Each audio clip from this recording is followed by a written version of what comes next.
नमस्कार, स्वागत है आपका इंडिया न्यूज में। मैं हूं आपके साथ अतुल प्रताप सिंह। जी हां, आ गया है कोरोना से लड़ने के लिए रामबाण और उस रामबाण को लेकर हम चर्चा करेंगे। एक बार फिर से भारत ने न सिर्फ अपने तमाम नागरिकों के लिए बल्कि दुनिया के लिए एक नई उपलब्धि हासिल की है, या फिर कह सकते हैं कि एक नया विकल्प दिया है। लेकिन पिछले 24 घंटे जो है उसका आंकड़ा क्या है, जरा हम आपको दिखाते हैं। 24 घंटे में 4,03,738 नए मामले सामने आए हैं। कोरोना से 4092 लोगों की अब तक मौत हो चुकी है। महाराष्ट्र की अगर हम बात करें तो सबसे भयावह स्थिति वहां पर है। 56,578 नए मामले और 864 लोगों की इसमें जान गई है। कर्नाटक में 47,563 नए केस हैं, 482 की यहां पर भी जान गई। दिल्ली में 17,000 से ऊपर का आंकड़ा है, 17,364 नए मामले आए हैं और 332 लोगों की जान यहां पर गई है। यह पिछले 24 घंटे का आंकड़ा है और उसमें देखिए 4,03,738 नए केस हैं। इसमें डेवलपमेंट लगातार हो रही है। और रामबाण दवा क्या है, इस पर भी हम चर्चा यहां पर करेंगे।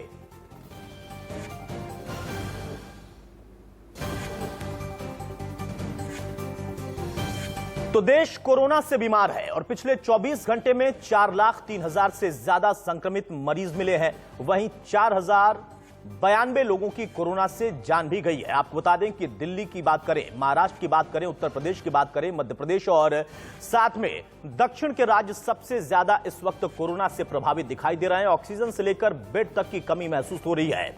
अभी भी मरीजों की जान लगातार जारी है। वहीं उनके जो तीमारदार हैं, अटेंडेंट हैं, वो परेशान हो रहे हैं। दिल्ली का हाल सबसे बेहाल दिखता है।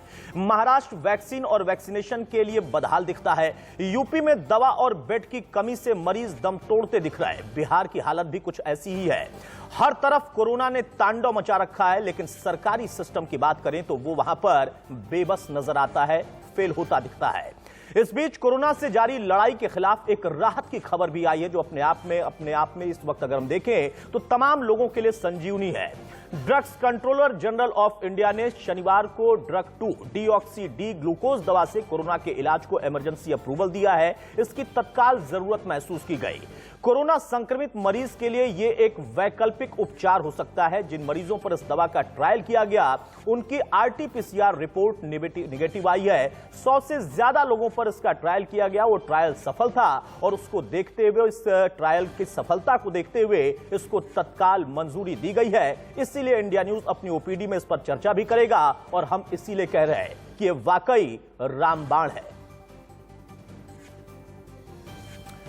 तो अपने दर्शकों को हम दिखा भी रहे हैं। देखिए, यहां पर कोरोना का जो कोहराम है वो भी जारी है, उस बीच में एक नई उपलब्धि भी है और साथ में अगर हम देखें तो किस तरीके से मौजूदा स्थिति है उसको समझना पड़ेगा। लगातार आंकड़े बढ़ते जा रहे हैं। 24 घंटे की अगर हम बात करें तो स्क्रीन पर हम आपको दिखाते हैं कि पिछले 24 घंटे का आंकड़ा है क्या। 4 लाख के ऊपर का यह आंकड़ा है। 4,03,738 नए केस हैं। अगर हम 24 घंटे में मौत की बात करें तो यह भी देखिए आंकड़ा अब 3,000 से ऊपर जा चुका है। ये 4,000 प्लस हो चुका है, 4,092। और ये लगातार अगर हम देखें तो पिछले 4 दिनों में इसमें बढ़ोतरी है। हालांकि रिकवरी रेट भी दुरुस्त हो रहा है, ये भी अपने आप में एक शुभ संकेत है। लेकिन 24 घंटे में जो इस वक्त व्यवस्था है अगर हम देखें तो उसमें रिकवरी रेट को अगर हम समझें तो 3,86,444 जो लोग हैं वो स्वस्थ हुए हैं। ये अपने आप में थोड़ी सी राहत देता है। 24 घंटे की अगर हम बात कर रहे थे तो कैसे पिछले 4 दिनों में आंकड़ा लगातार बढ़ता चला गया। अब अगर हम रामबाण दवा की बात करें तो सबसे पहले हम आपको दिखाते हैं कि कोरोना के लिए कौन सी रामबाण दवा है। कोरोना की जो दवा आई है 2DG, इसको कारगर दवा माना जा रहा है। कोरोना से इंफेक्शन नहीं दिखाई दे रहा अगर इसका ट्रायल किया जा रहा है। डीआरडीओ की दवा से इंफेक्शन गायब होता दिख रहा है और गायब हुआ है, इसका सफल ट्रायल भी किया गया। कोरोना शरीर के सेल्स पर सीधा अटैक करता है, लेकिन जब डीआरडीओ की ये रामबाण दवा कुछ लोगों पर ट्रायल के तौर में अगर देखा गया तो वहां इंफेक्शन काफी कम दिखाई दिया। सेल्स को बहुत तेजी से, चूंकि कोरोना वायरस नुकसान पहुंचाता है, लेकिन इस दवा के आने के बाद जो सेल्स हैं पुराने आकार में आ गए हैं। ये अपने आप में एक उपलब्धि भारत के लिए और राहत की खबर आम जनता के लिए है। कोरोना शरीर पर सीधा हमला करता है, डीआरडीओ की दवा रेप्लिकेट होने से रोकती है, क्योंकि अब जो कोरोना का नया वायरस नए म्यूटेशन के साथ आया वहां पर आप समझिए कि मल्टी ऑर्गन उसका एक तरीके से इफेक्ट है। पहले जो सिम्टम्स थे पहले फेज के, वो अब इस दूसरे दौर में पूरी तरह से बदल गए हैं। लेकिन इस दवा को लेने के बाद या इसका ट्रायल जिन पर किया गया उसमें पुराने सेल्स अपने आकार में आते दिखाई दिए और सेल्स पर उतना ज्यादा प्रभाव नहीं था, ऑर्गन्स पर उतना प्रभाव नहीं था। अब 2DG की अगर हम बात करें तो 2DG दवा कैसे लेंगे और किस तरीके से इसका इस्तेमाल होता है, यह बहुत ही सिंपल है। पाउडर या पानी, जो पाउडर होगा उसको पानी में घोलकर आप पी लेंगे। पाउडर फॉर्म में है, उसको आप पानी में घोलकर सीधा पी सकते हैं, मरीज को दिया जा सकता है। यह सीधा इसका एक तरीका है इसको लेने का। 2DG दवा का फायदा क्या है, जरा जल्दी से वो भी हम आपको ग्राफिक के जरिए दिखाते हैं। 3 दिन में, मात्र 3 दिन में मरीज ठीक हो जाता है।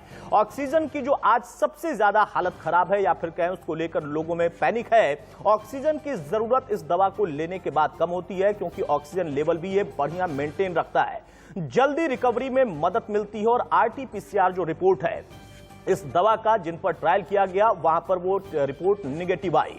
अब DRDO की दवा कब इसका ट्रायल हुआ यह भी आपको बताते हैं। अप्रैल 2020 से मार्च 2021 तक 3 क्लिनिकल ट्रायल्स इसके किए गए। ट्रायल का पहला फेज अप्रैल मई 2020 में खत्म हुआ था। दूसरे फेज की अगर हम बात करें तो दूसरा जो फेज है वो मई से अक्टूबर 2020 के दौरान का है, जब ये सेकंड ट्रायल चल रहा था। सेकंड फेज में 110 ऐसे मरीज थे जिन पर इस दवा का ट्रायल किया गया। दूसरे फेज के ट्रायल में मरीज 2.5 दिन में रिकवर हो गए। मोटा मोटा एक 3 दिन का आंकड़ा था, लेकिन 2.5 दिन में मरीज वहां पर रिकवर हुए। ये अपने आप में बहुत अच्छा था इस ट्रायल में। मई 2021 की बात करें तो दवा के इमरजेंसी यूज के लिए अप्रूवल दी जा चुकी है, मंजूरी दी जा चुकी है, और अब यह दवा आम लोगों तक भी पहुंचाई जाएगी। कहां कहां पर ट्रायल किया गया, जरा वो भी अपने दर्शकों को हम बताते हैं। ऐसे 10 राज्य हैं जहां पर इस दवा का ट्रायल किया गया। राजधानी दिल्ली से लेकर उत्तर प्रदेश, पश्चिम बंगाल, गुजरात, राजस्थान, महाराष्ट्र, तमिलनाडु, आंध्र प्रदेश, तेलंगाना, कर्नाटक, 27 अस्पतालों के 220 मरीजों पर इस दवा का ट्रायल किया गया। ये पिछले लगभग देखिए कि 2020 से 21 तक का ये आंकड़ा था, जब हम आपको बताया कि कहां से इसका किस फेज में ट्रायल हुआ, किन किन राज्यों में ट्रायल हुआ। इन तमाम जगहों पर इसका ट्रायल करने के बाद अब इसके इमरजेंसी यूज को अप्रूवल दी जा चुकी है। आइए आपको सुनाते हैं कि DRDO के साइंटिस्ट सुधीर चंद्रा ने इस दवा के आने के बाद, इमरजेंसी अप्रूवल के बाद क्या कहा। मॉलिक्यूल है 2-डीऑक्सी ग्लूकोज, जिसको हमने टेस्ट करना शुरू किया था अप्रैल 2020 में।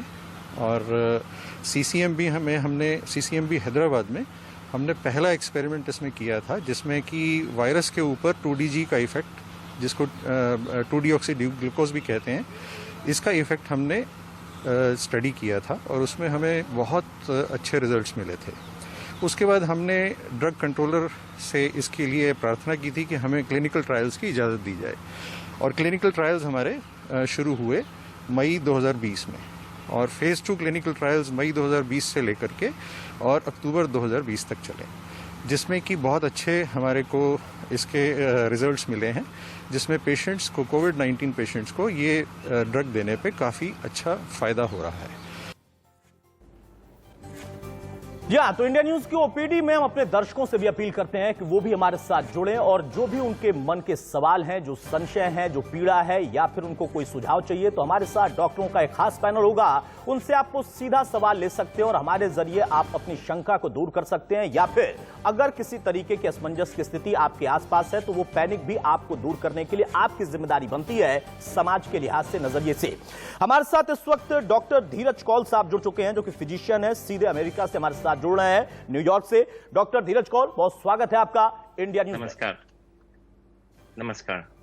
डॉक्टर धीरज कौल, सबसे पहला सवाल यही, खुशी से होती है कि भारत ने कोरोना वैक्सीन सबसे पहले एक तरीके से दुनिया को दिया, और अब एक रामबाण दवा भी, जो कि इस वक्त इमरजेंसी अप्रूवल दिया जा चुका है। सीधा सबसे पहला सवाल एक आम दर्शक के लिए मैं चाहूंगा कि आप खुद इस दवा को कैसे देखते हैं और कितना व्यवहारिक रहेगी और किस तरीके से कोरोना की लड़ाई में यह कारगर है।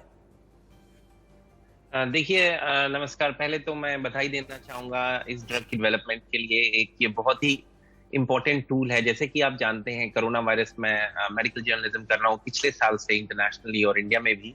तो अभी तक हमारे पास कोई कारगर एज सच दवाई नहीं है जो कोरोना वायरस की रेप्लिकेशन को इतनी तेजी से रोके, जो ये अब दिखा रहा है 2DG जो भारत में डेवलप हुआ है। इससे ये जानना जरूरी है, जब कोरोना वायरस में 1 मिनट लेके समझाना चाहूंगा। बेसिकली एक वायरस है जो कि आपके ड्रॉपलेट से आपको लगता है 6 फीट तक लग सकता है, माइक्रो ड्रॉप्स में पाया जाता है, और अब एरोजोलाइज्ड भी है, हवा में भी 2-3 घंटे तक तैरता है, आपके लंग्स के अंदर थ्रू द माउथ आईज और नोज के थ्रू घुसता है, लंग्स में अटैच होता है, जहां पे झिल्ली होती है उसके थ्रू अटैच होके पेनिट्रेट करता है और आपके सेल्स के साथ अटैच होता है। फिर अपना जेनेटिक मटेरियल जो आरएनए है वो आपके अच्छे सेल, हेल्दी सेल में डालता है और आपके सेल को विवश करता है कि वो अपना काम छोड़ के इसी सेल की मल्टीप्लिकेशन को तेजी से बढ़ाए। अब ये 2DG दवाई क्या करती है, ये वो सेल की मल्टीप्लिकेशन को रोक रही है। उससे क्या होता है कि सेल इस वायरस का गुलाम हुए बगैर अपना काम करता है और इवेंचुअली ये वायरस क्लियर होता है। इसकी जो ट्रायल है, ऑल्दो बहुत कम पेशेंट्स पे है, 220 पेशेंट्स पे, जो काफी कम मात्रा है, पर रिजल्ट्स बहुत अच्छे दिख रहे हैं। और ये एक लंबी ट्रायल है, ये शॉर्ट ट्रायल नहीं है, तकरीबन 1 साल के करीब का समय हो चुका है और रिजल्ट्स बहुत अच्छे हैं। मुझे लगता है ये दवा इस टाइम पे, जब भारत इस time peak of the storm में है कोविड के, एक गेम चेंजर हो सकती है अगर हम इसे सही तरीके से डॉक्टर्स के निर्देश के अकॉर्डिंगली लें। आपकी ऑक्सीजन रिक्वायरमेंट भी कम होगी, आपके वायरल लोड, जो वायरल रेप्लिकेशन है वो भी कम होगा। अगर वायरल रेप्लिकेशन कम होगी, जैसा कि आप जानते हैं, ज्यादातर लोग वायरस की वजह से नहीं मर रहे, ज्यादातर लोग उस वजह से मर रहे हैं कि आपकी बॉडी में वायरस काफी फैल चुका है और आपका इम्यून सिस्टम उस पर अटैक करता है, जिसे हम साइटोकाइन स्टॉर्म बोलते हैं। और वो साइटोकाइन स्टॉर्म इम्यून का ओवर रिस्पॉन्स है, जरूरत से ज्यादा रिस्पॉन्स है। एक एग्जाम्पल बताना चाहूंगा, अगर आप एक आदमी को गोली मारना चाहते हैं जो एक बड़ी बिल्डिंग में बैठा है, क्या आप उस पूरी बिल्डिंग को उड़ा रहे हैं या उसको एक बुलेट से मार रहे हैं? तो ये दवाई उस बुलेट से मारने का काम करेगी, बनस्पत आपका इम्यून सिस्टम उस बिल्डिंग को ही गिरा दे। तो मुझे लगता है ये एक बहुत बड़ा गेम चेंजर हो सकता है। बहुत अच्छा उदाहरण आपने दिया डॉक्टर कौल, कि पूरी बिल्डिंग को नहीं उड़ाना, एक बुलेट से उस एक वायरस को हिट कर देना। और जैसा आपने बताया कि इस वायरस के वजह से बहुत ज्यादा, खासतौर से अगर हम भारत की बात करें तो बहुत ज्यादा उसकी वजह से डेथ नहीं है, लेकिन उसके जो और अलग अलग इफेक्ट हैं, ऑक्सीजन की कमी या फिर कुछ और नए सिम्टम्स, नए साइड इफेक्ट, उसकी वजह से स्थिति खराब हुई। और इस दवा जो कि रामबाण दवा कही जा रही है, उसमें बहुत ज्यादा सफलता मिलेगी, सहायता भी मिलेगी बूस्टअप करने में। हमारे साथ डॉक्टर विवेक गुप्ता भी हैं। कौल साहब हमारे साथ आप बने रहिए। डॉक्टर विवेक गुप्ता जो कि एचओडी हैं कार्डियोलॉजिस्ट डिपार्टमेंट के अपोलो हॉस्पिटल के, बहुत स्वागत है डॉक्टर विवेक आपका। डॉक्टर विवेक, जो बात कह रहे हैं कौल साहब, अपने आप में वाकई एक रामबाण दवा है, लेकिन आज की जो स्थिति है जिसका जिक्र उन्होंने किया कि ऑक्सीजन लेवल अचानक से कम हो जाना, उसको लेकर देखिए पिछले लगभग 15 दिन से या 1 महीने के आसपास की स्थिति बन गई भारत में कि एक पैनिक सिचुएशन, बहुत सारी चीजें ऐसी जो कि वाकई दिखाई दिया कि हाँ, उस पर हमें हमारे देश को काम और करना होगा। लेकिन उस बीच में डीआरडीओ ने एक लंबे ट्रायल के बाद जो कि एक दवा तैयार की है, वहां वो ऑक्सीजन की कमी अगर पूरी करती है या फिर कुछ और उसकी वजह से जो शायद साइड इफेक्ट बॉडी में थे उस पर वो वर्क कर रही है, सेल्स अपना काम करते रहे। इसको किस दायरे में और किस हिसाब से पूरे देश में वितरित किया जाए, वो प्लान तैयार हो, कितनी जरूरत तत्काल महसूस होती है? बताया डॉक्टर साहब ने, 2-deoxyglukose एक ऐसी दवा है जो कि पाउडर फॉर्म में है, इट इज नॉट इंट्रावीनस। हमारे साथ रेमडेसिविर साथ दिक्कत थी कि इंट्रावीनस है तो उसके लिए हमको भर्ती करना पड़ता था। रेमडेसिविर का इफेक्ट वो एंटीवायरल डायरेक्ट है और ये जैसा कि फीडबैक बढ़ाओ, खांसना नहीं है क्या है, जब वायरस सेल के अंदर घुस जाता है तो राइबोसोम को मजबूर करता है, जो बॉडी के सेल के, कि वो बॉडी के सेल के राइबोसोम को वो रेप्लिकेशन के लिए मजबूर करे। तो this medicine is affecting that virus कि उसका रेप्लिकेशन ना होने दे, जिससे कि वायरस अपने आप स्वतः खत्म हो जाए। This can be a game changer. This can be a game changer and we should be really positive about it. Although 220 patients में फेज 3 क्लिनिकल ट्रायल हुआ है, उसमें हाई सेंसिटिविटी आई है, एज सच जो परसेंटेज है, स्टैटिस्टिकल वैल्यू जो आई है वो सिग्निफिकेंट है। मैं थोड़ा सा इसको ये लेना चाहूंगा कि फर्स्ट ऑफ ऑल इसकी अवेलेबिलिटी बहुत ज्यादा मात्रा में होनी पड़ेगी, क्योंकि हमारे पेशेंट्स बहुत ज्यादा आ रहे हैं, 3.5 से 4 लाख पर डे। हमको डे 1 से शुरू करना है या डे 5 पे शुरू करना है, ये अभी क्लैरिटी इस दवा के बारे में नहीं है। और मेरे ख्याल से क्योंकि पाउडर फॉर्म में है, तो जैसे आइवरमेक्टिन शुरू में दे सकते हैं, वैसे ही हम इसको दे पाएंगे इन द इनिशियल फेज में भी। अगर इनिशियल फेज में है, इसका मेजर साइड इफेक्ट नहीं है, तो उसको मेजर साइड इफेक्ट को रोकने के लिए हमको ठीक ठाक रहेगा और मेरे ख्याल से इसका अगर उत्पादन बहुत तेजी से करा जाए और बहुत नहीं, बिल्कुल बिल्कुल डॉक्टर विवेक, आपने सही कहा। इतना बड़ा देश, इतना बड़ा अगर हम कहें तो देश में इस वक्त संक्रमण का दायरा और प्रतिदिन वो बढ़ता हुआ, तो उस बीच में अगर ये डीआरडीओ की रामबाण दवा आई है तो इसका किस तरीके से वितरण होगा, कैसा वो सेटअप होगा, रोडमैप होगा, सरकार ने हमारी जरूर उसके बारे में सोचा होगा। डॉक्टर कौल, कुछ कहना भी चाह रहे हैं आप? और इस बीच में अपने दर्शकों से भी अपील कर रहा हूं, हमारे साथ दो खास मेहमान हैं, आप भी अपनी शंका दूर कर सकते हैं, हमारे साथ जुड़ सकते हैं। डॉक्टर कौल। देखिए, मैं एक चीज और बताना चाहूंगा, जो मैं इम्यून स्टॉर्म के बारे में बता रहा था कि जो इम्यून स्टॉर्म है वो आपकी बॉडी पे बहुत डैमेज करता है। और फिर एक और चीज हो रही है जो हम अब ये नए डबल वेरिएंट और ट्रिपल म्यूटेंट के अंदर इंडिया में देख रहे हैं कि ये जो ब्लड वेसल्स का अंदर का लेयर होता है, जिसे हम एंडोथीलियम बोलते हैं, वहां पे डैमेज करता है और बड़े बड़े क्लॉट्स बनाता है। अगर हम ये दवाई जो कि अप्रूव हो चुकी है मॉडरेट टू सीवियर कोविड के अंदर अगर हम दे रहे हैं, जिससे वायरल लोड कम हो रहा है, तो इम्यून साइटोकाइन स्टॉर्म भी कम होगा और वायरल का डायरेक्ट डैमेज भी कम होगा, मल्टी ऑर्गन फेलियर भी कम होगा, डेथ भी कम होगी और हॉस्पिटलाइजेशन रेट भी कम होगा और आईसीयू भी कम होगा। जो हॉस्पिटल सिस्टम पे स्ट्रेन है वो कम हो जाएगा। और सबसे दो इंपॉर्टेंट बातें ये हैं, जैसे डॉक्टर साहब ने बताया, ये पाउडर फॉर्म में है और जहां तक मेरा अनुमान है ये रूम टेम्परेचर पे स्टोर किया जा सकता है, क्योंकि भारत की 70% आबादी गांव में रहती है। अभी तक उसके बारे में हमें ज्यादा नहीं पता वहां क्या कंडीशन है, तो ये रिमोट एरियाज में भी इजीली डिस्ट्रीब्यूट हो पाएगा। और मुझे लगता है डॉक्टर साहब ने अच्छी एक पॉइंट रेज किया है, according to physiology of the drug, मुझे लगता है instead of waiting for severe to moderate, क्या हम इसे माइल्ड डिजीज में भी शुरू कर सकते हैं, ताकि वायरस का नंबर इतना ना बढ़े कि बॉडी को एक्टिवेट कर दे और उसको रोक दे। और ये बल्क में प्रोड्यूस हो सकता है, मैं डॉक्टर साहब को बताना चाहूंगा, क्योंकि इसका कंपाउंड बहुत ही इजीली मल्टीप्लाइबल है और मास एरियाज में प्रोड्यूस होकर भारत को प्रोवाइड हो सकता है। बस हमें इसका स्टडीज को फॉलो रखना है, हमें करंटली इसको फॉलो करते रहना है, कितना रिस्पॉन्स रेट आ रहा है। जब हम 1 करोड़ 50 लाख 10 लाख पे करेंगे, क्योंकि अभी सिर्फ 220 है, बिल्कुल अभी हमें बाकी दवाइयां भी चाहिए, ये एड ऑन ड्रग है। नहीं, बिल्कुल सही कहा डॉक्टर कौल कि अभी अगर हम ट्रायल की बात करें इस रामबाण दवा की तो ठीक है 220 है, लेकिन जैसा आपने भी माना, डॉक्टर विवेक ने भी कहा कि वो 220 बहुत इफेक्टिव रहा है। अब इस पूरे देश में, जो कि एक बड़ा देश है, वहां पर अगर हम देखें तो जनसंख्या बहुत ज्यादा, वहां पर इसको हम किस तरीके से सभी लोगों पर लागू कर सकते हैं या उनको दे सकते हैं? डॉक्टर विवेक, जो बात कौल साहब कह रहे हैं कि माइनर डिजीज में भी इसको हम यूज कर सकते हैं, मैं जरा आपसे समझना चाहूंगा एक आम दर्शक के तौर पर, क्योंकि मेडिकल की जानकारी सबको नहीं होती है। जब वैक्सीन बनी या ट्रायल चल रहा था तब भी बहुत सारी बातें हुई, वैक्सीन आ गई, लगना शुरू हो गई, तब भी बहुत सारी बातें हुई। बहुत सारे लोग जो कि नकारात्मक सोचने के लिए ही बैठे हैं, उनको पॉजिटिव सोचना ही नहीं है। उस बीच में कोरोना लगातार पॉजिटिव होता चला गया, लोगों को करता चला गया। आज के दौर में अगर ये पाउडर, ये रामबाण दवा आ गई तो इसको हम किस तरीके से इस्तेमाल में ला सकते हैं और कैसे लोगों का भरोसा भी इस पर रहे, ये जरा दर्शकों को समझाइए। देखिए, ऐसा है कि ये मैं तो बहुत खुशखबरी वाली बात मुझे सोचता हूँ, क्योंकि अभी तक हम कल बात कर रहे थे मोनोक्लोनल एंटीबॉडीज की। We were talking of Virafin, जो कि एक इंटरफेरॉन मेडिसिन है, जो कि एंटीवायरल है। We are always talking about remdesivir, जो कि इंट्रावीनस दवा है और उसको काफी कारगर देखी गई है। रेमडेसिविर का भी ओवर यूज या अंडर यूज दोनों कह सकते हैं, क्योंकि माइल्ड डिजीज में कभी यूज नहीं किया गया, हमेशा मॉडरेट टू सिक यूज में किया गया।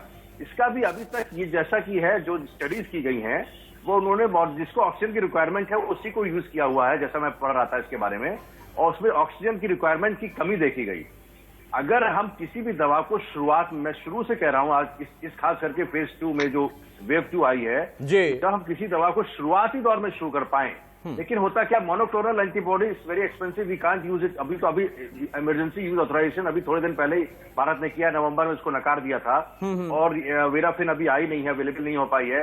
वैक्सीनेशन 2 महीने बाद उसका इफेक्ट आता है। This is going to be a real game changer if it really found to be efficacious to deoxy glucose, a very simple compound which is found to be antiviral because it prevents the replication of virus inside the cell. Exactly. तो virus अपना नहीं, लेकिन doctor विवेक, मैं फिर से आपको रोकूंगा। मैं चाहूंगा कि दर्शकों तक ये जानकारी सही पहुंचे, सरल शब्दों में पहुंचे। आपने कहा कि बहुत सिंपल कंपाउंड का ये पाउडर होगा या ये दवा है, लेकिन वो सिंपल कंपाउंड किस लेवल पर इस्तेमाल हो सकता है, किस ब्रैकेट में इस्तेमाल हो सकता है? छोटे से एक बच्चे से लेकर क्या बुजुर्ग तक हो सकता है, या इसमें कोई ब्रैकेट होगा या रखना होगा? देखिए, पाउडर फॉर्म में है, इसको पानी में घोल के देना है और एक बार देना है, और या रोज देना है, ये अभी क्लैरिटी इसमें भी नहीं है। लेकिन ऐसा है कि ये मेरे ख्याल से रोज एक बार देना पड़ेगा और 5 दिन तक देना पड़ेगा और शुरुआती दौर में देना पड़ेगा। और पाउडर फॉर्म में तो हम लोग देखिए विटामिन डी के ठीक है डॉक्टर विवेक और डॉक्टर धीरज कौल, मैं दोनों आपको चाहूंगा कि हमारे साथ बने रहें। एक दर्शक हमारे साथ जुड़ चुके हैं, फूलचंद साहब। फूलचंद साहब बताइए क्या सवाल है आपका और किससे सवाल है? क्या मेरी डॉक्टर साहब से बात हो रही है? जी आप बोले, आपकी आवाज डॉक्टर तक पहुंच रही है। डॉक्टर साहब हमारे साथ हैं। सर मैं एक्चुअली मेरी एज 52 ईयर्स है जी। तो मैंने पहली वैक्सीन 10 मार्च को ली, नहीं 10 अप्रैल को। हेलो, अपनी बात रखें फूलचंद साहब, जल्दी से, आपकी आवाज थोड़ी सी कट रही है, जल्दी से अपनी बात रखें। 10 अप्रैल को ली है और दूसरी डोज क्या मैं ले सकता हूं सर? पहली डोज आपने कब ली थी, फिर से आप बताएं। 10 तारीख को। ठीक है, डॉक्टर विवेक जवाब देंगे फूलचंद जी का। उनका कहना है दूसरी डोज अब लेने के लिए वो क्या तैयार हैं, ले सकते हैं? बिल्कुल, देखिए ऐसा है, अगर कोविशील्ड ली है तो 8 हफ्ता और कोवैक्सीन ली है तो 3 से 4 हफ्ता। ये बड़ा क्लियर है। अगर आपने कौन सी ली है मुझे पता नहीं है। 4 हफ्ते के अंदर कोविशील्ड है तो 8 हफ्ता रुकें, क्योंकि 8 हफ्ते की ट्रायल और 12 हफ्ते की ट्रायल भी ज्यादा पॉजिटिव आएगा। अगर देखा गया है कि 12 हफ्ते बाद अगर हम कोविशील्ड लेते हैं तो पेशेंट को 81% एफिकेसी है, जबकि 70% एफिकेसी आती है 4 हफ्ते पे। एंड तो there is no need to worry. अगर आपने कोवैक्सीन ली है, जैसा आप देख लीजिएगा, तो अभी ले सकते हैं, और कोविशील्ड है तो 3-4 हफ्ते और रुक जाइए। चलिए, बहुत शुक्रिया फूलचंद जी हमारे साथ जुड़ने के लिए। डॉक्टर साहब ने आपके सवाल का जवाब दे दिया। तमाम दर्शक और भी हमारे साथ जुड़ सकते हैं, अपनी बात रख सकते हैं। डॉक्टर धीरज कौल, मैं एक सवाल जानना चाहूंगा, बड़ा जेन्युइन सा सवाल निकल कर आता है। देखिए, जब से वैक्सीन शुरू हुई लगना, तब से लेकर तमाम लोग कह रहे हैं कि पहली डोज हमने कोवैक्सीन की ली थी तो दूसरी कोविशील्ड के ले सकते हैं क्या? वो भी एक कंफ्यूजन है। लोग हालांकि उसको अब धीरे धीरे दूर कर रहे हैं। हमारा भी एक तरीका है, हम भी अपने ओपीडी के माध्यम से असमंजस दूर करते हैं। अब ये रामबाण दवा आई है, ये मेरे मन का सवाल है कि क्या वो लोग जो कि वैक्सीन एक ले चुके हैं या दूसरी डोज ले चुके हैं, उनके लिए भी है, या वो लोग जो कि संक्रमित नहीं है उनके लिए भी है? उस हिसाब से इसको हमें रखना होगा और इसको लागू किया जाए पूरे देश में। देखिए, पहले तो बहुत बहुत धन्यवाद, आपने ओपीडी किया है, मासिस तक, करोड़ों लोगों तक आप पहुंच रहे हैं। बहुत अच्छा एफर्ट है, thank you for that on behalf of humanity. मैं ये बताना चाहूंगा कि जो आपके दर्शक ने पहले सवाल पूछा था, उसमें एक और पॉइंट ऐड करना चाहूंगा कि अगर आपकी वैक्सीन ड्यू है, पहले तो आप वैक्सीन को, बिल्कुल सही डॉक्टर साहब ने बताया, 8 वीक के बाद ज्यादा एफिकेसी दिख रही है। कोवैक्सीन के एक्सीलेंट रिजल्ट है, 617 वेरिएंट्स को कवर करता है, रेयर म्यूटेंट्स का भी कवरेज दिख रहा है। तो अपनी वैक्सीन प्लीज टाइम पर लीजिए, पॉइंट 1। पॉइंट 2, जो छोटी सी बात मेंशन करना चाहूंगा, अगर आपको एक्टिव कोविड वायरस के सिम्टम्स दिख रहे हैं, सपोज आपको काफी बुखार है, बॉडी दर्द है, या डायरिया है, या आपको गला दर्द हो रहा है, खांसी आ रही है, जुकाम आ रही है, और आपका वैक्सीनेशन डेट आ गया है with in next 1 to 2 days, तो ये रिकमेंड हम लोग कर रहे हैं कि 2 हफ्ते का गैप लीजिए, अपने डॉक्टर से बात करिए और उसे थोड़ा सा आगे पुश करिए। पॉइंट 1।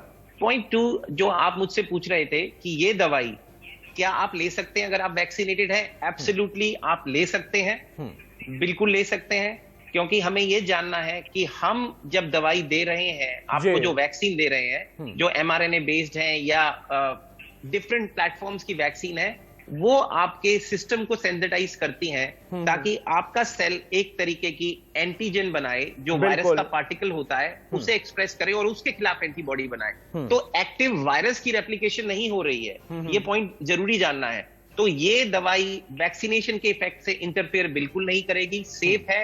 एक इसका पैरामीटर है, अभी तक ये जो अप्रूव दिख रही है उन लोगों के लिए ये कारगर मानी जा रही है जो मॉडरेट टू सीवियर डिजीज के पेशेंट हैं, जिनके अंदर डिजीज थोड़ा प्रोग्रेस्ड है और 65 से ऊपर है। मुझे लगता है जैसे जैसे ये दवाई खुलेगी पब्लिक में, इसको शायद और रिलैक्स किया जाएगा ये 65 की एज को, और जैसे डॉक्टर साहब और हम पहले भी बता रहे हैं, शायद माइल्डर वर्जन में भी इसे कंसिडर किया जाएगा।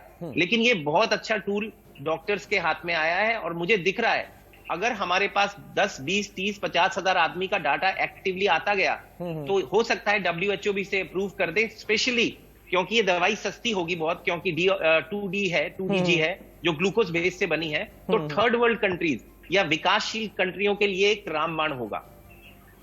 वाकई डॉक्टर कौल, जो कि रामबाण का हम बार बार जिक्र कर रहे हैं, विकासशील जो तमाम देश हैं उनके लिए भी होगा। फिलहाल अगर हम भारत के लिहाज से देखें तो यहां पर भी, और जैसा आपने समझाया कि अभी तक जो ट्रायल था, जिस लेवल पे ट्रायल था, जितनी संख्या में ट्रायल था, जिस एज ग्रुप पे ट्रायल था, अब अगर इसका उपयोग शुरू होता है तो उसमें भी चेंजेस आएंगे। जैसे देखिए, नियमों में भी देश ने बदलाव किया है, स्वास्थ्य मंत्रालय ने बदलाव किया है। कोविड पेशेंट कौन है, उसको अगर पॉजिटिव है नहीं है, रिपोर्ट है नहीं है, वो भी उसको कहां पे एडमिट करना है, वो सारी चीजें धीरे धीरे अब सरल की जा रही हैं। उस बीच में इस दवा का आना वाकई अपने आप में देश के लिए तो उपलब्धि है, लेकिन सबसे बड़ा मानवता के बचाव के लिए एक अच्छा कदम हमारे साइंटिस्टों का है।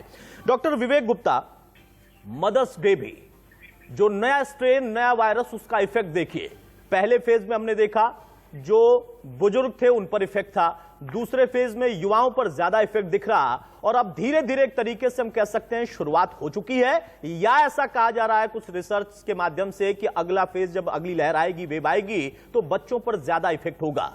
आज के दौर में उन माताओं के लिए, उन नवजातों के लिए, उन बच्चों के लिए, उनके परिवार के लिए क्या सजेशन आपका रहेगा, उस आम दर्शक को आप समझाइए, और कैसे वो अपने बच्चों से पूरे सुरक्षा के साथ जुड़ाव भी रखें, उनका टेक केयर भी कर लें, रखरखाव भी कर लें, लेकिन वहां पर सुरक्षा सबसे अहम होनी चाहिए। देखिए, ऐसा है, जब मैं शुरुआत से जुड़ा हुआ हूँ इस कोविड में, ऑल्दो मैं कार्डियोलॉजिस्ट हूँ अपोलो में, लेकिन हमने इंटरनेशनल वेबिनार किए with America, with Europe, Germany, France, England, काफी लोगों के साथ 19 से 20 वेबिनार किए कंटिन्यूअसली फ्रॉम मार्च, अप्रैल 2020 दिसंबर। जी। अब इसमें जो वेव 1, वेव 2 और वेव 3, वेव 1 में हमने देखा कि ये ज्यादातर 45-50 साल के ऊपर को लोगों को ज्यादा मॉर्बिड करता था, जिसकी कोमॉर्बिडिटी थी, उनको ज्यादा रिस्क थी डेथ होने की। यंग पेशेंट्स वर सर्वाइविंग, या तो इन्फेक्ट होते नहीं थे या होते थे बड़ा एसिम्प्टोमेटिक, पता ही लगता था, होके निकल गया, उनकी एंटीबॉडी कराई और ठीक हो गए। वेव 2 का हम लोग ने आशंका ही नहीं की थी, होली तक हमने अच्छी तरीके से मनाई है, जनवरी में काफी केसेस कम हो गए, फरवरी में हम लोग मस्ती करते रहे, वेडिंग्स होती रही, और मार्च में होली हुई, और अप्रैल में ऐसा एकदम ऐसा पहाड़ फूटा कि हम लोग सब एक तरह दहशत में आ गए suddenly, because number of deaths and lack of oxygen supply, lack of beds was so much devastating for all our patients that it was really a big panic for the whole country, and the world was watching us. WHO हो, चाहे Anthony FOSSEE हो America से, New York से, उन्होंने सबने कहा कि भाई ये क्या हो रहा है। अब वेव 3 की जो आशंका हमारे डॉक्टर विजय राघवन, जो कि प्रिंसिपल एडवाइजर हैं अपने भारत के गवर्नमेंट ऑफ इंडिया के, ही सेड कि देयर इज ए पॉसिबिलिटी कि नवंबर में वेव 3 भी आ जाए, we have to be careful. उनका रीजन पैनिक करना नहीं है, उनका रीजन है बताना और आपको पहले से आगाह करना कि आपको आगे से तैयारी करनी पड़ेगी, खास करके नंबर ऑफ बेड्स कम नहीं होने चाहिए। This is a sort of a presumption, actually this is not a reality कि आप एक्चुअली वेव 3 आएगी। जो पुराने जो और पेशेंट्स और हुए हैं उसके हिसाब से हम लोग ने सोचा कि हो सकता है वेव 3 आए, और चूंकि यंगर पेशेंट्स को इस बार किया है, in fact we have lost so many lives at 19, 20, 21, 25, 26।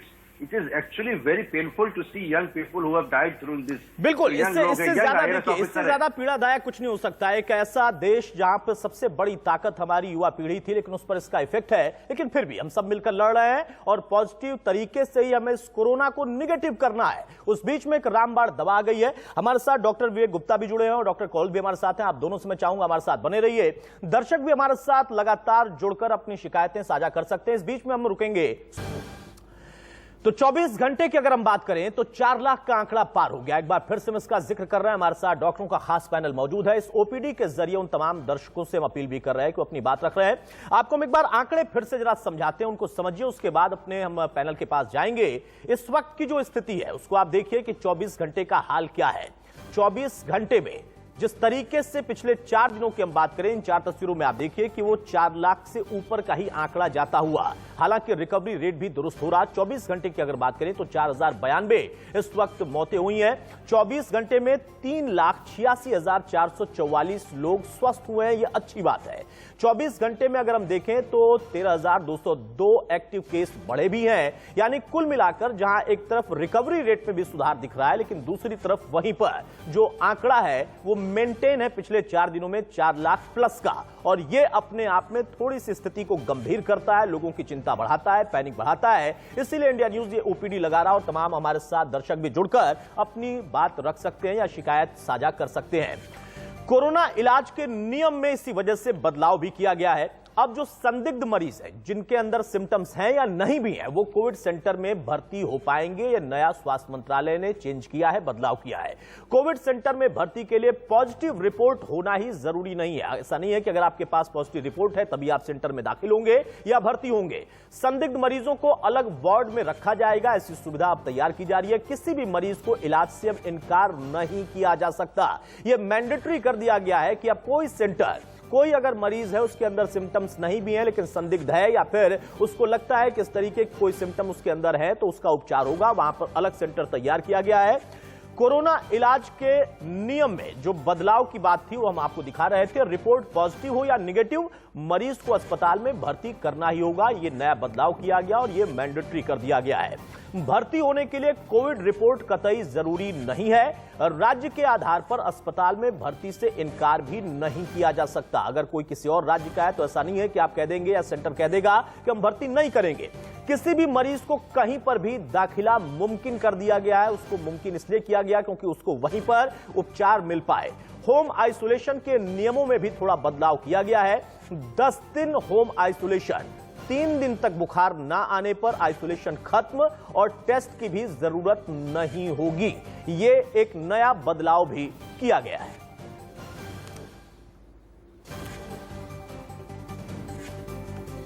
बहरहाल, तो इंडिया न्यूज की ओपीडी में हमारे साथ डॉक्टरों का खास पैनल लगातार मौजूद है और जैसा वो लोग बता रहे थे कि इस रामबाण दवा से इस भारत को कितना ज्यादा राहत मिलने वाली है और ये अपने आप में दुनिया के लिए भी, उन तमाम विकासशील देशों के लिए उनकी भी नजर होगी, उनके लिए भी एक अपने आप में उपलब्धि के तौर पर होगी या उनकी भी निगाह होगी, वो भी आशा भरी।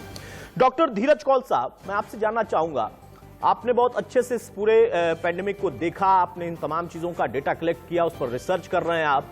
जिस तरीके की मौजूदा स्थिति और पिछले 4 दिनों की अगर हम बात कर लें तो भारत में वो 4 लाख प्लस वाला आंकड़ा मेंटेन हुआ है और वो अपने आप में लोगों का पैनिक बढ़ाता है, तकलीफ बढ़ाता है, शंकाएं पैदा करता है। लेकिन कई रिसर्च आ रही है, मुझे नहीं पता है, बहुत ज्यादा आप लोग ज्यादा बेहतर समझाएंगे और दर्शक उसको सरल शब्दों में समझ पाएंगे। ये जो पीक आने की बात हो रही है कि मिड में या लास्ट जो वीक होगा उससे एक थर्ड फेज की शुरुआत होगी या पीक पर जाएगा, और उस बीच में ये 4 लाख का जो आंकड़ा मेंटेन हो रहा है, इसमें डेवलपमेंट हो रही है। आप इसको कैसे देखते हैं और इससे किस तरीके से हम, अगर कहीं ऐसा है कि आने वाले कुछ दिन और खतरनाक हो सकते हैं, तो बचाव सुझाव? देखिए, मैं इसको जनवरी 2020 से फॉलो कर रहा हूं और रिपोर्टिंग कर रहा हूं यहाँ पे इंटरनेशनल मीडिया में और इंडिया में भी फ्रॉम अप्रैल। तो हम लोग डाटा डेली वॉच करते हैं। कौल साहब, मैं थोड़ा माफी के साथ आपको रोक रहा हूं सर। हमारे साथ हरियाणा के रोहतक से एक दर्शक जुड़ चुके हैं, राजवंशी। बताइए आपका सवाल क्या है? हेलो जी, अपना सवाल पूछे। हाँ सर, मेरे 2 सवाल है जी। आपकी आवाज सुन आ रही है सर? मेरी आवाज साफ आ रही है आपका? बिल्कुल स्पष्ट आ रही है, अपनी बात जल्दी से रखें आप। अच्छा सर, मेरे 2 सवाल हैं। पहला सवाल ये है कि सर, एक पेशेंट है, एक पर्सन है 60 ईयर्स प्लस, तो उनको बीपी और शुगर की प्रॉब्लम है, तो कोविड का वैक्सीनेशन लगवाना चाहिए या नहीं? ठीक है, दूसरा सवाल। मेरा पहला सवाल है सर। और इसी के साथ दूसरा सवाल मेरा ये है कि एक कोविड पेशेंट है, उनकी उम्र है 80 साल की, तो उनके लिए कौन सा ट्रीटमेंट ठीक रहेगा? उनका सर ऑक्सीजन लेवल 95 है, थोड़ा किडनी में उनको प्रॉब्लम है, यूरिया लेवल बढ़ा हुआ है, तो उनको देखिए डॉक्टर साहब, आपके सवाल का जवाब देंगे। पहले सवाल का तो मैं ही आपको जवाब देता हूं। बीपी शुगर की अगर प्रॉब्लम है तो भी आप वैक्सीन जरूर लगवाइए, जिसके लिए भी आपने सवाल पूछा थे। तमाम डॉक्टर्स लगातार कह रहे हैं। कौल साहब, जवाब देंगे आप दोनों सवालों का? हाँ बिल्कुल। देखिए, ब्लड प्रेशर और हाई ब्लड प्रेशर और हाई शुगर काफी स्ट्रॉन्ग रिस्क फैक्टर्स होते हैं कोविड के लिए, तो आपको तो बिल्कुल वैक्सीन लगानी चाहिए और पहले लगा लेनी चाहिए थी। जो भी मिले वो लगाइए। पॉइंट 2 जो आप सवाल पूछ रहे हैं, मैं नेफ्रोलॉजिस्ट भी हूं, तो मैं बताता हूं आपको कि अगर आपका पेशेंट 95% से ऊपर सैचुरेट कर रहा है, कोविड पॉजिटिव है, आप उन्हें पैरासिटामोल दीजिए, फ्लूइड्स दीजिए। अगर हार्ट फेलियर नहीं है तो आप फ्लूइड 2 से 3 लीटर आराम से गर्म फ्लूइड दे सकते हैं, जो कि गर्म चाय जिसके अंदर herbal lemon tea with honey and lemon, vitamin दीजिए विद जिंक। वही से आप अपने आप ठीक होंगे। आपको स्टेरॉइड इनिशियली देने की बिल्कुल जरूरत नहीं है, इवरमेक्टिन इनिशियली देने की बिल्कुल जरूरत नहीं है।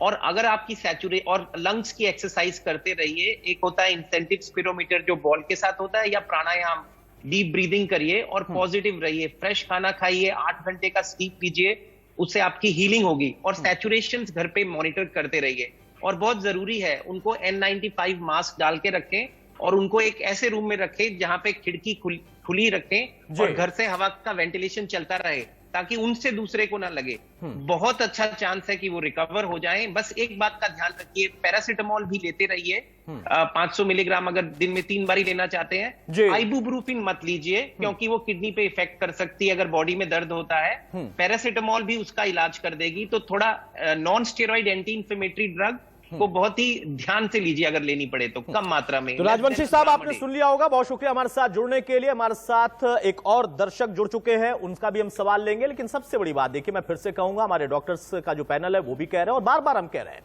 बीपी शुगर है तो आप ये कभी मत सोचिए कि आपको यहां पर वैक्सीन नहीं लेनी है। वैक्सीन तो आपको लेनी है, पहले लेनी चाहिए थी। ये असमंजस है कुछ लोगों में, या कुछ लोग भ्रम फैलाते हुए। सोशल मीडिया पर कतई विश्वास मत करिए, बहुत सारी भ्रामक वहां कर खबरें चलती हैं। एक और दर्शक हमारे साथ हैं, रवि सिंह हमारे साथ है। सिंह साहब पूछिए। भवी सिंह हमारे साथ है। भवी सिंह, अपना सवाल पूछे। सर मुझे एक सवाल है जी। तो मेरा 90 ऑक्सीजन चल रहा है, तो उसमें मुझे क्या करना चाहिए? कभी वो 95 भी आ रहा है, कभी 80 में रह जाता है अपने आप ही ऑक्सीमीटर से। कितने दिन से, कितने समय से हो रहा है?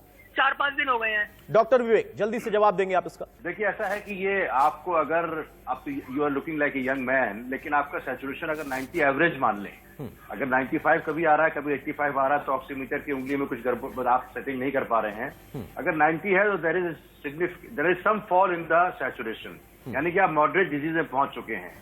आपको जल्दी से दवा शुरू करनी पड़ेगी, और पहले अगर शुरू नहीं की है तो इसमें सिंपल दवाइयां जो हैं, आइवरमेक्टिन और फेविपिराविर, मैं चाहूंगा कि अभी शुरू कर दिया जाए। और अगर सैचुरेशन 90 के आसपास ही है तो स्टेरॉइड का भी इंडिकेशन बन गया है, चाहे कोई भी डे हो, अगर even which is first week और second week, once you have started following saturation, इसका मतलब है SRCT अगर आप कराएं, और कराना चाहिए ऐसे केंद्र में, इसमें स्कोर कम से कम 15 होगा, 15/25 होगा, या ज्यादा भी हो सकता है या थोड़ा कम भी हो सकता है। You have to have oxygen concentrator at home, जब तक हॉस्पिटल बेड्स न मिल पाए। ऑक्सीजन का सैचुरेशन 95 के ऊपर रखिए, 90 या कम से कम 93-94 के ऊपर रखिए। डीप ब्रीथिंग एक्सरसाइज करिए, but immediately start treatment in the under supervision, ivermectin, favipiravir and steroid oral. अगर सैचुरेशन 1-2 दिन के अंदर नहीं कम होता है तो ऐसे कंडीशन में हॉस्पिटलाइज करके, या होम में, मैं तो होम केयर नर्स रख रहा हूं, अभी इस समय दिल्ली में बेड नहीं मिल रहे हैं। ये कुछ सुझाव भाभी आपके लिए हैं। और अगर आपका देखिए ऑक्सीजन लेवल ऐसे ही मेंटेन नहीं हो पा रहा है या उससे कम जा रहा है, तो जरूर आप डॉक्टर्स की सलाह लें। और जैसा डॉक्टर साहब ने, विवेक जी ने बताया है कि आपको घर के अंदर रहते हुए भी क्या करना चाहिए, और अगर उसके बाद भी दिक्कत आती है तो क्या हो सकता है, उस पर भी आप काम करें। एक और दर्शक हमारे साथ शिव कुमार जी जुड़ रहे हैं। शिव, बताइए क्या कहेंगे आप? मेरा ये पूछना था जी कि 1 महीने से टीबी का इलाज चल रहा है, क्या उसको वैक्सीन लग सकती है? डॉक्टर विवेक, देखिए, ट्यूबरक्लोसिस के इलाज से वैक्सीन से कोई रिलेशनशिप नहीं है। आप ट्यूबरक्लोसिस की दवा खा रहे हैं और अच्छी तरीके से खाते रहिए, और वैक्सीन तो लगवा ही लीजिए। The only way the country can come out of this is vaccination. I am pleading again to the government to have more number of vaccines. Pfizer को भी, मॉडर्ना को भी, स्पुतनिक भी आई गई है, हमारे आने वाली है, या और इसका प्रोटेक्शन बढ़ाए। 1 करोड़ पर डे का अगर हम वैक्सीन कर पाएंगे इंडिया में, तभी हम इसको जल्दी खत्म कर पाएंगे। हम वेव 3 के पहले ही हम इसको खत्म करने की कोशिश बिल्कुल। तो शिव कुमार जी, टीबी हो, शुगर हो, या फिर उसके अलावा बीपी बढ़ा हो या बीपी की प्रॉब्लम हो, सब में आपको वैक्सीन लगवाना ही है। और तमाम दर्शकों के लिए यही सलाह हमारे डॉक्टर्स के पैनल लगातार दे रहे हैं। इंडिया न्यूज के ओपीडी का हमारा मकसद यही है कि एक जो शिकायत होती है, शंका होती है, वो दूर हो जाए, या फिर कोई जानकारी चाहिए तो सही जानकारी, सटीक जानकारी पहुंचे। एक और दर्शक विपिन हमारे साथ जुड़ गए। विपिन, अपना सवाल ले आप। विपिन, मेरी आवाज आप तक जा रही है तो अपना सवाल जल्दी से लें आप। चलिए, शायद हमारे साथ संपर्क नहीं है। डॉक्टर कॉल, अपनी बात आप पूरी करें जो मैंने सवाल लिया था। और मेरा एक सवाल और इसमें ऐड कर रहा हूं। जैसा एक अभी दर्शक हमारे साथ जुड़े, उनका कहना है कि 80, 90 या 95 इनके बीच में फ्लक्चुएट हो रहा है ऑक्सीजन। बहुत सारे ऐसे लोगों को भी मैं जानता हूं, या हम तक वो जानकारी पहुंची, 95 प्लस भी है, 97, 98 भी है, जो कि अपने आप में सबसे बेस्ट है। उस पर भी उनका कहना है कि नहीं, शंका हो रही है, या चेस्ट में पेन हो रहा है। क्या इस तरीके के सिम्टम है, या वाकई ये सिर्फ शंका है? देखिए, पहले तो ये जानना जरूरी है कि पल्स ऑक्सीजनेशन जो मीटर होता है उसको यूज कैसे करना है, क्योंकि अगर आपको उसका ठीक से ज्ञान नहीं है तो आप उसे ठीक इस्तेमाल नहीं। पहली बात, आपकी फिंगर ड्राई होनी चाहिए, और फिंगर पे अगर आपके कट्स लगे हुए हैं, स्कार लगा हुआ है और आप उसको डालेंगे अंदर तो वो पिक नहीं करेगा ठीक से। पॉइंट 1। पॉइंट 2, उसकी बैटरी ठीक हो, उसका डिस्प्ले ठीक हो, एक अच्छी क्वालिटी का हो। उसके बाद जब आप फिंगर रखेंगे, आप थोड़ा सा ब्रीदिंग करिए और देखिए वो कहां तक आती है। नंबर 1। नंबर 2, जब आप प्रोन पोजीशन में है वर्सेस लाइंग पोजीशन में है, उसका सैचुरेशन भी चेंज होता है। और हम ये देख चुके हैं, यहां पर भी हमने देखा है कि जब आप प्रोन पोजीशन में लाई करते हैं, आपके पोस्टीरियर लंग्स खुलते हैं, ज्यादा हवा आती है, सैचुरेशन बढ़ जाती है। तो ये जरूरी है जानना कि जो सैचुरेशन के नंबर हैं हर किसी इंसान में, अगर आप स्मोकर हैं, एस्थमेटिक पेशेंट हैं, तो 97, 98, 99 आपका हो ही नहीं सकता। 92, 93, 94 होता है। एक हेल्दी आदमी का 95 से प्लस, और एक सीओपीडी, स्मोकर या लंग के डिजीज के, अस्थमा और एम्फीजेमा के पेशेंट का सैचुरेशन अगर 92, 91 से नीचे जा रहा है तो वो कंसर्निंग है। एक हेल्दी का अगर 94 से नीचे जा रहा है तो वो कंसर्निंग है। और जैसे डॉक्टर साहब ने बताया, ये बात सही है कि जो चेंजेस हमने यहाँ पे अमेरिका में 10 दिन, 8 दिन, 9 दिन में देखे थे सार्स कोव स्ट्रेन 1 वुहान के लास्ट ईयर 2020 जुलाई, अगस्त, सितंबर में, वो चेंजेस अब वायरस में 3-4 दिन में दिख रहे हैं। क्योंकि ये वायरस बहुत तेजी से अटैच करके पेनिट्रेट कर रहा है एट ए मैसिव स्पीड, 3 से 4 गुना ज्यादा तेजी से पेनिट्रेट करके रेप्लिकेट कर रहा है। और इसी वजह से आपका साइटोकाइन स्टॉर्म भी पहले आ रहा है और यंग लोगों के अंदर मोर्टेलिटी कर रहा है, क्योंकि वायरस बहुत वेरुलेंट है। ये बात डॉक्टर साहब ने बिल्कुल सही बोली कि भारत के अंदर जो इस टाइम वैक्सीनेटेड आबादी है वो 9.8% है जिसे 1 डोज लगा है, और 2.6% है जिसे 2 डोज लगे हैं। बिल्कुल, ये जानना जरूरी है कि optimal immunity 2 weeks after the second dose आती है। लेकिन इसमें एक खुशखबरी भी है कि भारत सरकार ने 6 महीने पहले अमेरिकन गवर्नमेंट को इंटेलेक्चुअल प्रॉपर्टी राइट वेवर के लिए फाइल किया था, और 3 दिन पहले जो बाइडेन ने उसको अप्रूव कर दिया है। अब यहां से ऑफिशियल वेवर की जैसे ही आएगा, टेक्नोलॉजी ट्रांसफर होगी भारत में, मॉडर्ना की, जॉनसन एंड जॉनसन की और फाइजर की। उसमें बस एक ही ग्लिच है, जर्मनी ऑब्स्ट्रक्ट कर रहा है। और हम सब प्रे कर रहे हैं, हम उम्मीद करेंगे कि वो राष्ट्रीय स्तर पर इन चीजों का मूल्यांकन भी होगा और उसमें अगर कोई अवरोध है तो वो दूर भी हो जाएगा। लेकिन साथ में देश में देखिए वैक्सीन ही नहीं बनी, उसके साथ साथ एक रामबाण दवा भी आ गई है, तो उसको भी अब तेजी से लोगों तक पहुंचा जाए। बहुत शुक्रिया डॉक्टर विवेक आपका, और डॉक्टर धीरज कौल आपका भी हमारे साथ जुड़ने के लिए। इस वक्त हम छोटा सा एक ब्रेक लेंगे। इंडिया न्यूज के ओपीडी में आपने देखा और तमाम दर्शकों ने समझा भी कि किस तरीके से घर पर भी आप अपने आप को सुरक्षित कर सकते हैं, और अगर कोई इलाज है या कोई शंका है तो उसको कैसे दूर कर सकते हैं। बाकी जो जानकारी है वो सही हो